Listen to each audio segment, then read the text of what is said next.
Messenger has exclusively obtained the footage, which was captured by a neighbor's doorbell camera. Following Wilson's scream,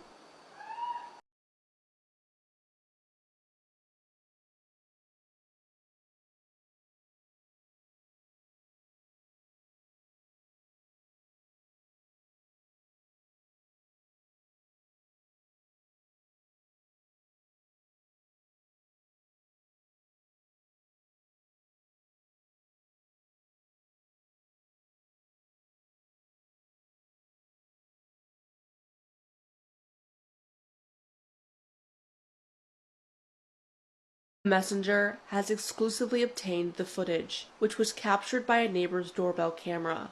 Following Wilson's scream, 2 gunshots can be heard. Prosecutors say these were fired into her head.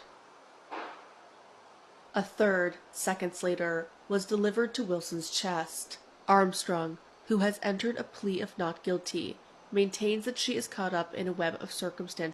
Messenger has exclusively obtained the footage.